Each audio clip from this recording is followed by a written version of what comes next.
consistently articulated the position that we needed to reopen the government so then we can have a mature conversation about border security.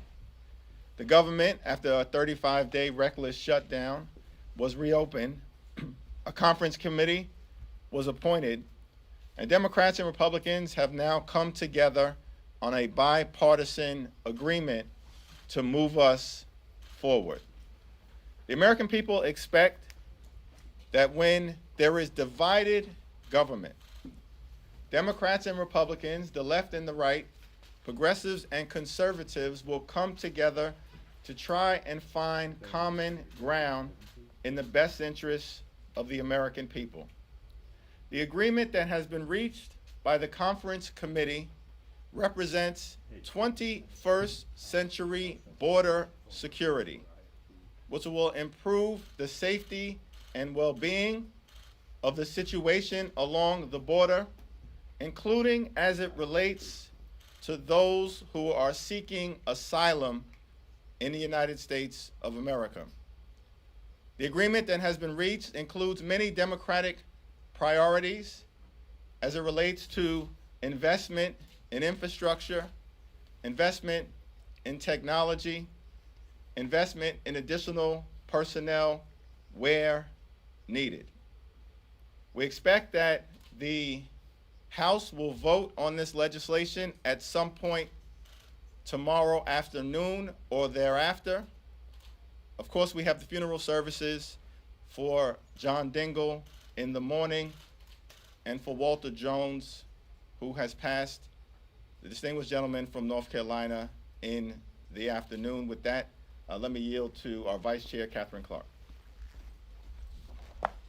Thank you, Mr. Chairman, and good morning to all of you.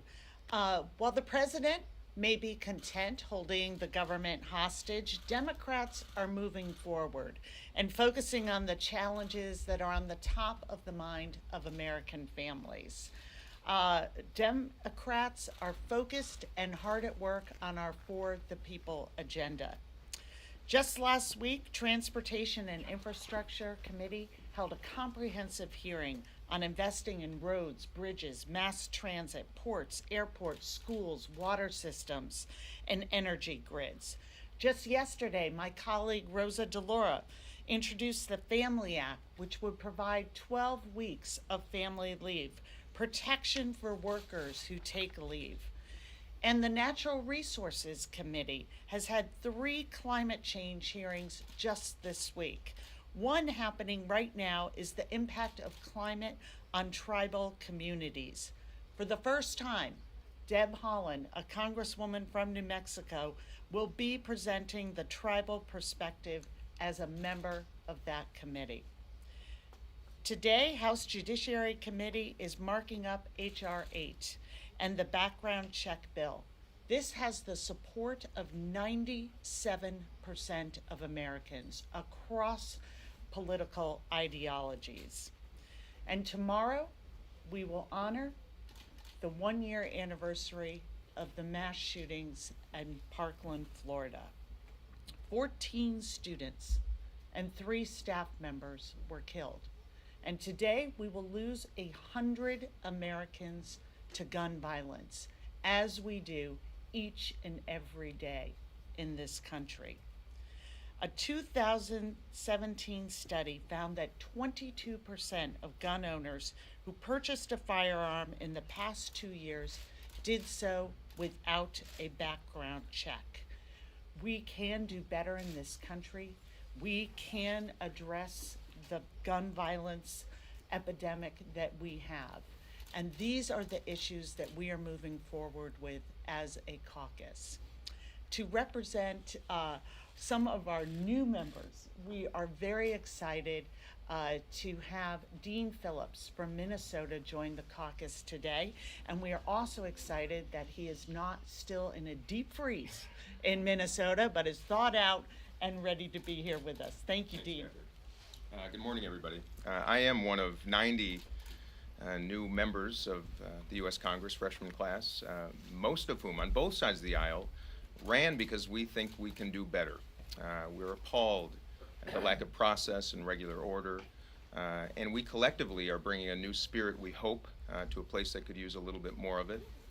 Most of our 45-day tenure so far has been spent under a shutdown, and it bothers us deeply. In fact, on a bipartisan basis, we've had many conversations about ending these forever. We think it should be removed from the political toolbox in perpetuity. We're very like-minded in that. I also want to remind everybody that Democrats believe in border security. We also believe that it should be based on fact, driven then by a strategy and then resourced appropriately. We hope in the future that we can bring process back to a place that surely requires it. We've also, I can tell you, we're a class that has been listening for the last 2 years while campaigning and now even in Congress. And we want to bring that spirit back here, and that's what's driving our Democratic agenda, starting with H.R. 1, which we believe to be foundational, not just a statement of principle, but foundational if we hope to achieve things for this country in this wonderful House of Representatives. Ending corruption, the culture of corruption, bringing ethics back to a place that needs it, and perhaps most importantly, reforming our very broken campaign finance system. By so doing, then we can turn our attention to the most important issues facing this country, the ones that we listen to every single day. I'm so honored and grateful to be part of this class, and thank you very much. Thank you, Dean. Questions? A couple weeks ago, you told us that you thought you could get behind rebuilding some of these existing structures along the southern border. But this has 55 miles of new physical barriers in the geographic areas. Is this something you can sell to your caucus, and do you think that the majority of your caucus is going to vote yes on this? It appears to me, based on the conversation that we had today, that the overwhelming majority of the House Democratic Caucus will support this legislation that will be presented on the House floor tomorrow. Democrats control the House, Republicans control the Senate. Donald Trump is the president. This legislation is a product of trying to find common ground. We made clear from the beginning that we would not support funding for a medieval border wall that would be built from sea to shining sea. We also indicated that we were prepared to support evidence-based barriers where necessary. The conference committee has come together and concluded that it is reasonable to support 55 miles of additional barrier in a manner that is consistent with our evidence-based approach to find common ground and improve the security along our border. Are you worried about defections from the CPC and the CHC, folks who said that there shouldn't be even one penny for new barriers? Speaker Pelosi, from the very beginning, has done a tremendous job in moving the caucus forward, and in the particular instance of who she appointed to the conference committee, it reflected the wide range and diversity, both racially, ethnically, in terms of gender, region, as well as ideological diversity on the conference committee. Conference committee included everyone from one of our most conservative members, Henry Cuellar, to one of our most liberal and progressive members, Barbara Lee, and all points in between. They have put this forward to the caucus together with one unified voice. I expect that there will be strong support in all of the ideological quarters of the House Democratic Caucus with respect to this legislation. Democrats had hoped to limit the number of ICE beds, and the average daily population under this agreement would be higher than the current average daily population that's funded. You know, how do you defend that change? Is that just life in divided government? It's important to look at the totality of the agreement, and had a continuing resolution been passed before the president recklessly shut down the government on December 21st, then funding for additional barriers would have been at $1.6 billion. This agreement limits the funding for additional barriers to $1.375 billion. At the end of the day, when you're trying to find common ground, compromise is necessary, and that is the case as it relates to the bed situation. There was a lot of controversy this week around Congressman Omar, and I want to sort of set aside that, but some groups, including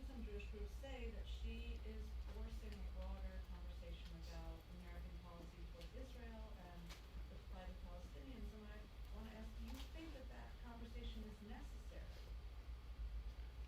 The overwhelming majority of the House Democratic Caucus is strongly pro-Israel and will continue to be so into the future. But is the conversation necessary?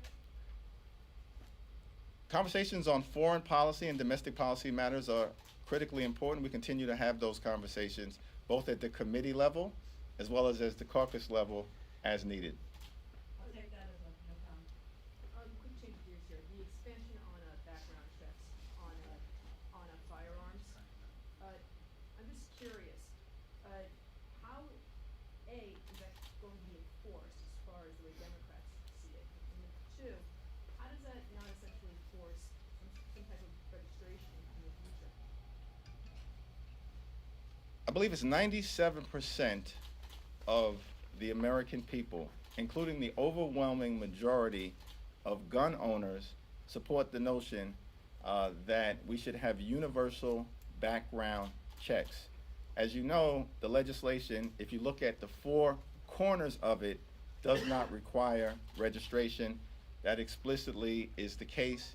This is a bill that will expand criminal background checks to close the gun show loophole and close the internet sale loophole, period, full stop. So how does it get enforced though? What we've seen since 1994 is that 3 million people under our current background check system, dangerous people, have been stopped from purchasing a gun. And this bill will have the same enforcement that we have under our current system, but as the chairman said, be able to close loopholes that currently exist. That is why there is such uniform support from all sectors of the American population, because we understand the value of keeping guns out of the hands of dangerous people. So it will be the same system, same enforcement, but take in some of the areas around the internet, gun show loopholes, and also address what we call the Charleston loophole, which allowed a gun to be obtained by the shooter in that horrible church massacre because he did not get his background check in within 3 days. It will extend it to a 10-day period, and then they will be able to reapply. But we see this as something that is demanded. We saw it coming out of the midterms, and it is a common sense bipartisan proposal going forward. I just want to understand, you're saying that basically no registration whatsoever is going to be required on a federal level as far as the expansion of background checks on private sales and transfers. I mean, that's what it is as far as this gun show loophole of what you're describing, correct? I'm not quite sure I understand your question, but to get to the original premise, the Department of Justice and the FBI will have primary responsibility for enforcing the requirements that we hope will be enacted into law, consistent with the values of the overwhelming majority of the American people. This is a discussion that we should be having in the United States Congress as it relates to the gun violence epidemic in the United States of America, particularly on the eve of the tragedy that took place in Parkland. The president shut down the government in December because he didn't get the requested $5 billion for the wall. He's ending with $1.375 billion. Do you view this as a straight up win for the Democrats and a loss for him? This is a win for the American people because they expect Democrats and Republicans to come together to solve problems. The American people do not expect that government will be recklessly shut down because of a policy dispute between the executive branch and Congress. The reckless shutdown was ended. We've now come together. Democrats and Republicans have worked out a bipartisan compromise piece of legislation. That's a good thing for the Republic. That's a good thing for our democracy. That's a good thing for the American people. But do you think he lost the battle? Mr. Jeffries, last week, some of your more progressive colleagues put forth their Green New Deal proposal, and then you saw some of your more moderate colleagues get attacked based on that proposal by Republicans and others. What's your message to your colleagues who are putting forth these very aggressive proposals that are proving to be very politically divisive? Do they need to be careful about putting their fellow Democrats in an uncomfortable comfortable place politically? Well, we embrace robust ideological discussion with respect to issues of importance to the American people. Climate change is an issue of importance to the American people. The United States military recognizes climate change as one of the top national security threats to the nation. The Green New Deal is an addition to that discussion. It's important for us to flesh out all of the ideas that have been presented. I expect that the Select Committee on Climate Change will weigh all of the alternatives that are available in terms of how we deal with climate change, and then recommend to the Energy and Commerce Committee, as well as the House Democratic Caucus, how we should move forward. Is it unhelpful to be talking about eliminating air travel and cows and things like that? I haven't actually been able to review the specifics of the resolution, and it's my understanding that there's some dispute as to what's in the resolution, what's in some background documents, and so until I get some clarity, it's best that I don't answer further. House Democrats, when you guys were in the minority, made a big stink about Republicans rushing bills to the floor. You passed a rule earlier this year to require 72 hours between filing the bill and voting on it. Yet, as we wait for the Texas agreement, it sounds like the vote will be called within 24 hours of the text being available. Can you justify that, and why not just do a short-term, another week, 2-week CR to give people time to draft the bill, read the bill before voting on it? Well, there was an agreement that was reached that we would try to find common ground in advance of February 15th. After surviving a 35-day government shutdown that put 800,000 federal workers, plus their families, plus the American people, plus the economy in harm's way, the right thing to do at this moment is to come together and consider this bipartisan agreement. The spirit of the rules are designed to make sure that all 435 members of the United States House have an opportunity to participate meaningfully in the legislative process. In the context of the conference committee, there were Republicans and Democrats represented on that conference committee, both of whom regularly reported back to our respective conferences on the progress that has been made. And we trust and expect that members are sufficiently briefed in the context of this particular narrow circumstance where we're trying to avoid another government shutdown. I would just like to add that we do not want to put process over people in such an unusual and crisis situation. We have new numbers back that 67% of federal employees affected by the shutdown either spent all or a large portion of their personal savings. I can tell you from talking to employees and families in my district, the concern, the anxiety is very real. This took an $11 billion out of our economy, $11 billion, $3 billion of which is permanently gone. We have to be able to be flexible and realize what we have here is a crisis and an emergency, and a shutdown cannot be allowed to happen again. And we are going to do everything in our power to make sure that we do not let this president hold our federal employees and economy hostage again, and that we get this compromise bill to the floor and voted on before Friday's deadline. Yeah, Cheryl, I want to come back to your question about Representative Omar, because I think the answer transcends and answers a lot of the questions asked today. I spoke with her before I issued a statement, because I think that's what we should do before condemning anybody or their perspectives or statements. And we had a frank discussion, an impassioned discussion. And in my statement, I said it's time that we all start talking more and tweeting less, because whether it's the shutdown, whether it's anti-Semitism, most misunderstandings tend to happen because of a unilateral approach. And I talk about this freshman class. We are collaborators, we are collegial on both sides of the aisle. We are trying to inspire conversation, bring that back, because that is what this is supposed to be about. And that is my hope that some of the change we bring, I think it will prevent a lot of the circumstances we find ourselves in right now. That's the spirit of this party, this caucus right now, and my hope is it transcends this entire chamber. And I just want to add that I also hope that this conversation is not limited to the Democratic caucus. We are still waiting for the apology from Kevin McCarthy for his tweets that were the same anti-Semitic tropes that we saw this past week.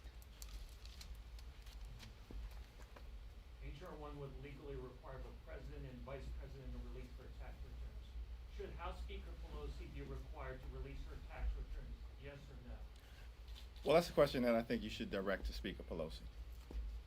On a different topic, there's momentum building in the Senate for among Republicans to bring in some of the authority the president has on trade related to national security purposes.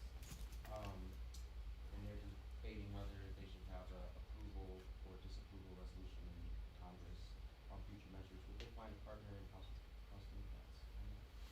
Well, the trade issue is of particular importance to many members of the House Democratic Caucus, and we believe in fair trade and in better negotiated deals that serve the best interests of the American middle class and all those who aspire to be part of it. In terms of the particular vehicle, I think we're open to discussion as it relates to what the other House of Congress does, but we'll make some decisions on our own in terms of what procedurally makes sense to accomplish the substantive objective, which is to continue consistent with our For the People agenda to stand for working families, middle-class folks, senior citizens, the poor, the sick, and the afflicted. Congressman, you mentioned the Green New Deal earlier. I was wondering if you could speak a little about why you personally did not sign on to it and what your own perspective is on the resolution. Yeah, as chair of the House Democratic Caucus, my view is that when there are issues subject to robust debate within the many members of the House Democratic Caucus, that it's best that I don't weigh in until I have an opportunity to evaluate the particular legislative proposal and have a discussion with all of the interested parties. Are you hearing some early concerns from some of your colleagues who live on the border and therefore are most intimately affected by the 55 miles of barrier or fence or whatever you want to call it? They're happy to show you pictures of it and they say this is in fact a medieval wall, the thing that you had warned against. What do you say in response to those concerns by those who live in those communities? Well, I'm going to defer to Catherine Clark, but I think what we have consistently opposed is the notion that we should waste $5.7 billion on a medieval border wall that's a 5th century solution to a 21st century problem. We were not going to allow this administration or any administration, Democrat or Republican, to build a wall from sea to shining sea that would be ineffective as it relates to border security. I believe that this bipartisan negotiated agreement accomplishes that objective. I can tell you what I've been hearing from the conferees is that this proposal will be 45 miles of potential new fencing and 10 miles of levees, potentially. And that the conferees are still working on the details, but it goes down to as much as mile per mile. Where is the need? Why is this needed? What is the priority for a particular fence in a particular area? The wildlife areas, other preserves are carved out and protected. We just saw, last week indications that there was some activity at a wildlife butterfly preserve down on the Texas border. That has been protected, and that is what the conferees are pushing for. So we will continue to take the input of our tremendous members of our Congress who actually live in these border communities, live this every day. This is what their constituents experience. We want to be very clear about this has to be data-driven, and it has to be what we're hearing is in the best interests of national security. So we are confident that this agreement, which is always a compromise, not something that Democrats would have written on their own, really has dealt with those essential protections and is going to be data-driven in high-need areas that are unaddressed at the moment. Yep. Yeah, okay. So, Democrats, are you guys guys gearing up for another fight? Because the president says he's gonna take another stab at it for money in other places, maybe reprogram funding. And does this agreement set a precedent when you guys have to renegotiate after this fiscal year ends? Do you think that now the baseline is gonna be close to $1.4 billion each fiscal year for the president's wallet? We don't need gamesmanship. We don't need petulance. We don't need misbehavior from this president of the United States. What we need is leadership. And at the end of the day, this has been a bipartisan negotiated agreement with Democrats and Republicans to come together to enhance our border security. Beyond that, we'll see what the president does, but I'm hopeful that he will sign this into law. What about some of the other items that might be part of this deal? Can you tell us whether back pay for federal contractors, tax extenders, any of those things might be part of this broader agreement? Well, there are some things that we were briefed on earlier today that are part of the broader agreement that I think have strong support amongst the House Democratic Caucus. In particular, an additional $500 million for Section 8 housing. Affordable housing in this country is increasingly a challenge, and we need the federal government to step up and do more. That's been negotiated and signed off on as part of this agreement. We also were briefed on the fact that there will be an additional $1 billion for the census to do the type of outreach necessary to make sure that every single person in this country is counted and participates in that constitutionally required effort. I'm sorry. I promise I'll go here and then there. Thank you. I am curious how you see sort of this prolonged fight and negotiation over the border as setting the tone for things that you and the White House have both said you want to work on, like lowering prescription drug costs and infrastructure. Do you think that the White House actually does want to work with House Democrats in good faith on these issues? It's important to take the president at his word. He came before Congress and delivered his State of the Union to the nation and said that we need to work together to drive down the high cost of prescription drugs and work on fixing our crumbling infrastructure.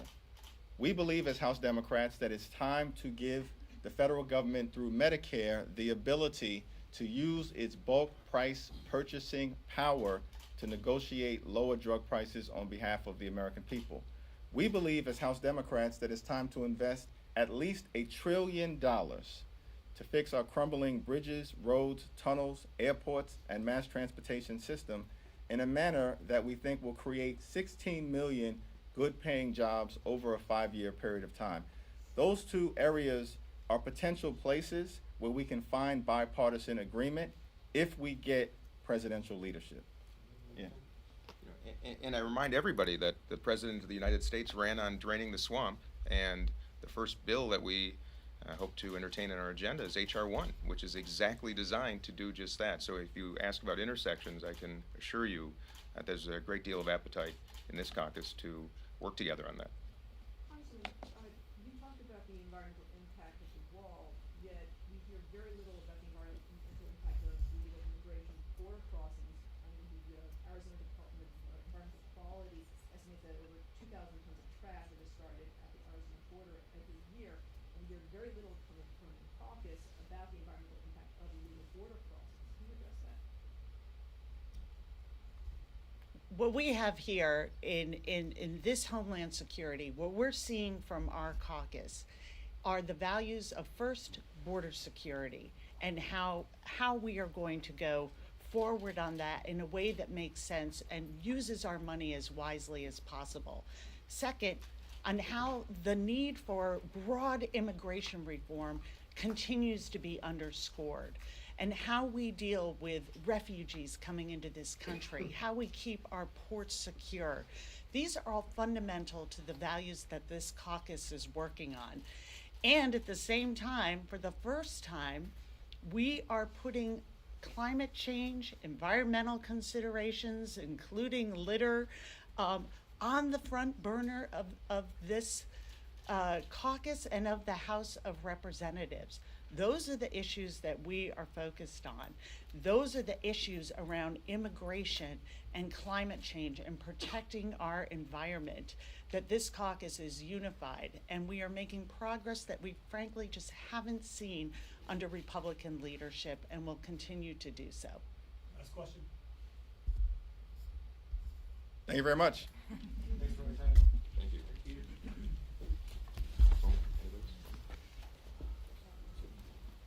Oh, it's someone.